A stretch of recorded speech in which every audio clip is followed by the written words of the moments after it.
Olá, turma, tudo bem com vocês? Bom, hoje, ainda no assunto de sistema de endomembranas, a gente vai ver complexo de Golgi. O complexo de Golgi é aquela organela que deu origem àquela piadinha sem graça, né, de por que a célula foi ao psicólogo. Quem souber responde lá nas atividades, tá? A resposta. Acredito que vocês saibam. Bom, o complexo de Golgi, ou mais recentemente ficou padronizado que o nome correto é complexo golgiense, né? Ele é formado por vários compartimentos sequenciais, né, de estruturas semelhantes a sacos, né, sacos membranosos que têm espessura e composição variável, de acordo com a função da célula. O complexo de Golgi ele é associado ao transporte e seleção dos produtos de secreção e ao processamento de proteínas e lipídios, tá? Por meio de reações que a gente vai ver mais tarde, glicosilação, sulfatação e fosforilação. As cisternas do complexo de Golgi são compostas de maneira organizada, conforme vocês estão vendo aí na imagem. Sendo que as cisternas que são mais próximas do retículo endoplasmático são chamadas de cisternas cis, né? As cisternas da porção central, né, da porção do meio, são chamadas de cisternas média. E por fim, aquelas cisternas mais próximas ao sítio de secreção, né, ao sítio que manda produtos, né, para fora da célula, são chamadas de cisternas trans. Tá? Então, a rede Golgi-Cis é o local de chegada das vesículas provenientes do retículo endoplasmático e está localizado entre a cisterna cis e o retículo endoplasmático. A rede Golgi-Trans está localizada posteriormente à cisterna trans e ao sítio de saída de secreções para o meio extracelular, ou seja, para fora da célula, ou outros compartimentos dentro da célula. Então, conforme vocês estão vendo aí na imagem, que eu circulei, né, de preto as estruturas, para vocês não misturarem, não fazerem confusão. Então, esse aí que eu circulei e coloquei RE, é o que a gente já estudou nas aulas passadas, é o retículo endoplasmático, né? E esse aqui que eu circulei e coloquei o G, o que? São as cisternas do Golgi, tá? E essas vesículas, essas bolinhas, né, que tá migrando aqui, que vocês estão vendo migrando do retículo endoplasmático em direção ao Golgi, são o quê?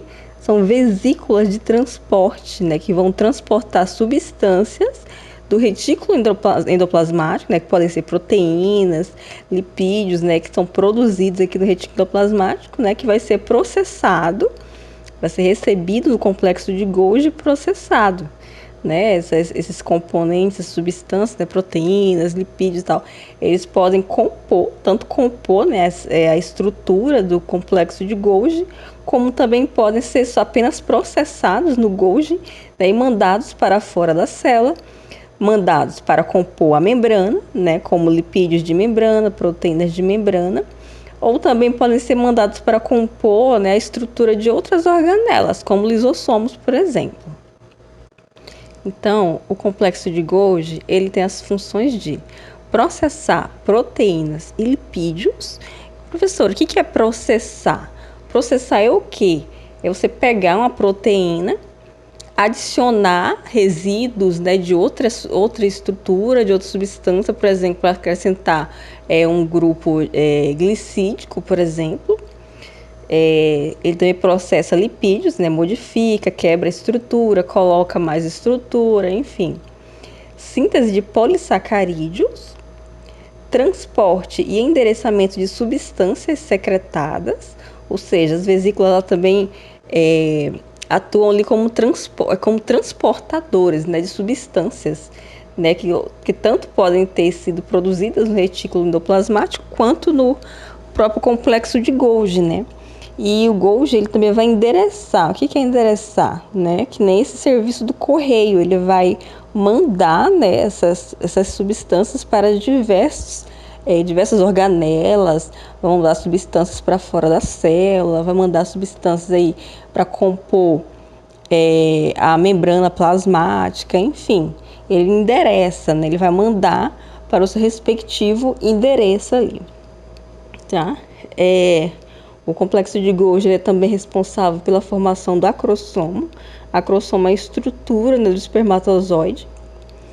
Ele também é responsável pela formação de membranas celulares, né? Então, como eu falei, as proteínas, os lipídios, principalmente, né, que vão compor as membranas, tanto membranas do próprio Golgi quanto membranas celulares, né, vão ser formadas, né, produzidas no complexo de Golgi.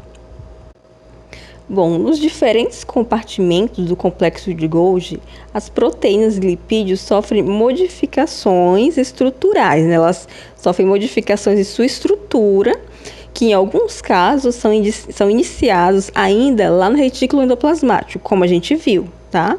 Quem ainda não viu o vídeo de retículo endoplasmático, veja antes de ver o do Golgi, tá? Porque tem muita coisa que a gente depende do conhecimento que a gente adquiriu lá no retículo endoplasmático, porque é um segmento, tá? Entre as modificações, né, destacam-se glicosilação, sulfatação e fosforilação, e a síntese também de polissacarídeos, tá? Hemicelulose e pectina, no caso de células vegetais, e glicosaminoglicanos em células animais. Bom, o primeiro processo aí, a gente tem a glicosilação. O que é a glicosilação?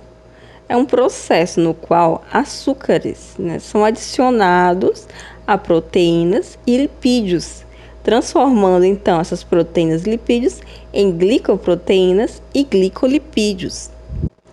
A gente tem aí dois tipos de glicosilação. Tem a glicosilação N-ligada e temos a glicosilação O-ligada. Qual que é a diferença entre os dois?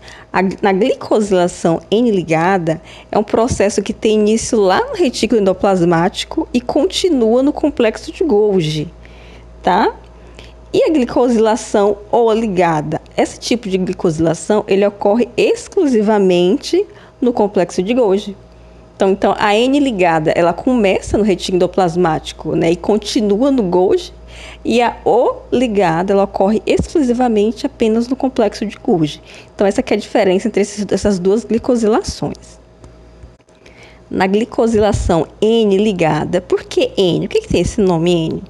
Nessa glicosilação, os carboidratos são ligados ao radical NH2, também chamado de grupo amônia, né, de resíduos, né, da asparagina, tá?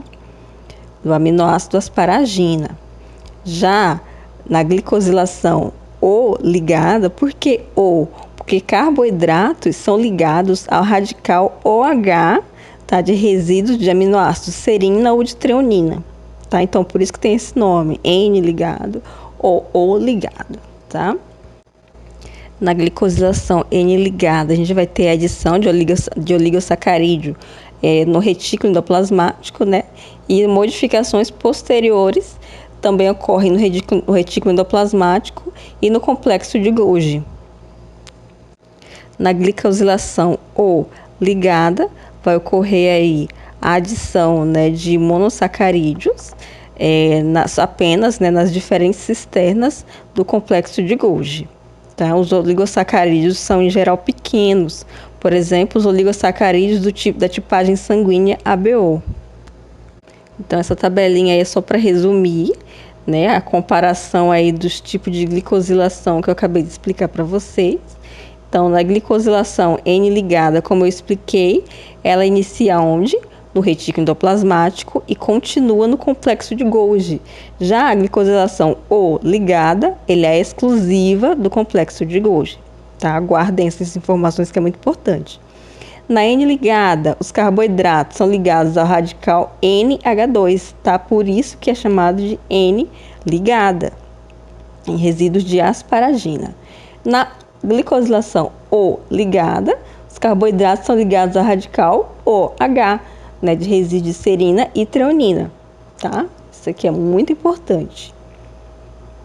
Na glicosilação N-ligada, vai haver adição de oligosacarídeos em blocos no retículo endoplasmático e modificações posteriores, tanto no retículo endoplasmático quanto no complexo de Golgi.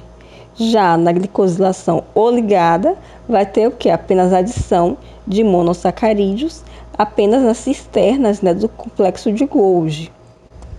Então, vocês estão vendo essa diferença aqui, que na N-ligada tem a adição de oligossacarídeos, né?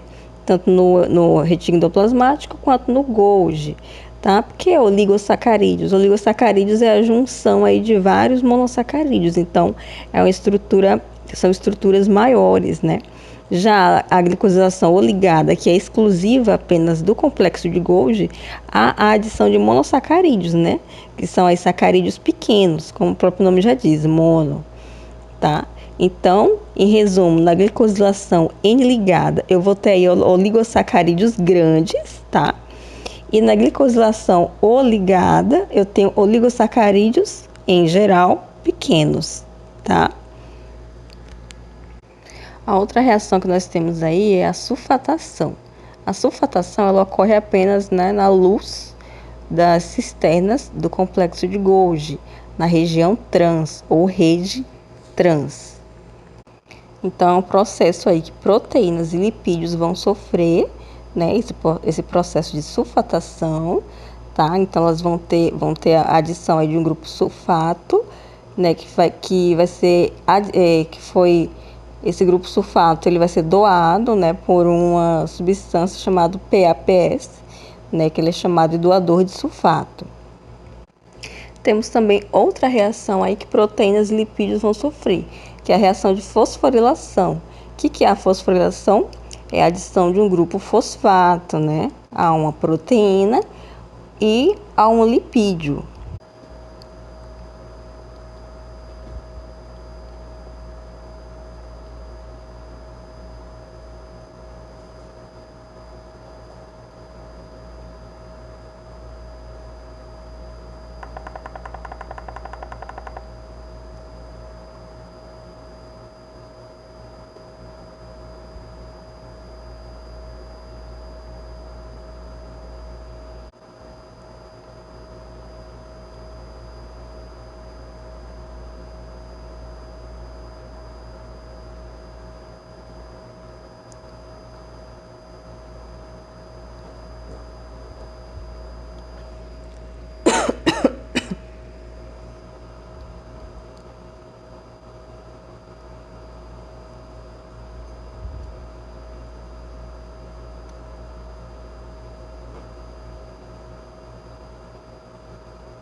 Bom, o transporte retrógrado ele é responsável pela reciclagem de substâncias e retorno das proteínas residentes, né, do retículo endoplasmático. Então, as proteínas que são do retículo endoplasmático, elas vão retornar para o retículo endoplasmático, né? Então, por isso que é chamado de transporte retrógrado. Bom, com relação à secreção, a gente tem dois tipos de secreção na célula. A gente tem a secreção constitutiva e a secreção regulada. Qual que é a diferença entre elas? Na secreção constitutiva, as moléculas são secretadas de forma contínua da célula, né? Por exemplo, em células onde os produtos são secretados e as vesículas ficam na membrana plasmática, né, realizando sua renovação, né, e a sua renovação, tá? Aí o outro tipo, né, que são as secreções reguladas, né, onde após as vesículas deixarem a rede trans do complexo de Golgi, elas ficam aguardando um sinal específico para sua liberação. Aí essas vesículas que ficam aguardando o sinal para serem liberadas são chamadas de grânulos de secreção. Bom, e as vesículas? Como que essas vesículas se formam, né? As vesículas são formadas a partir de um processo de brotamento que ocorre com a aproximação de determinadas regiões da membrana até se fundirem e ocorrer a formação da vesícula. Isso geralmente ocorre pelo agrupamento de proteínas específicas chamadas proteínas de cobertura. As vesículas formadas, então, possuem papéis diferentes, né, papéis específicos, de acordo com as suas proteínas de cobertura. A gente tem três tipos principais de proteínas de cobertura. A gente tem a clatrina, a COP1 e a COP2. Então, as vesículas de clatrina, não catrina, tá, gente? É clatrina, são formadas na rede trans, e participam do direcionamento de produtos do complexo de Golgi para o endossomo tardio. As vesículas formadas da proteína COP1 são formadas em todo o complexo de Golgi e são responsáveis pelo transporte retrógrado e anterógrado, dependendo de suas subunidades proteicas.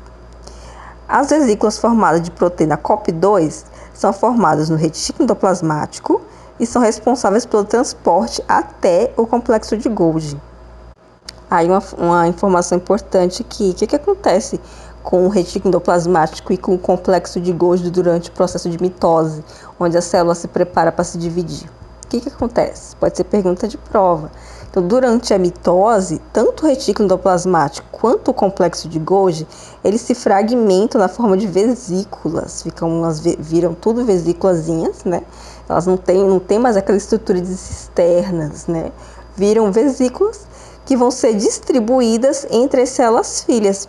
Aí nas células filhas, né, que são as novas células originadas, essas vesículas vão originar novamente as cisternas do retículo endoplasmático, né, e do complexo de Golgi.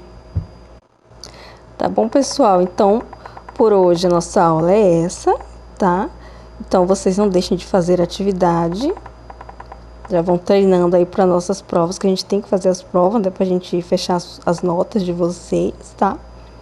Qualquer dúvida, WhatsApp, e-mail, mensagem no AVA, o que for. Tá bom? Beijos e até a próxima semana.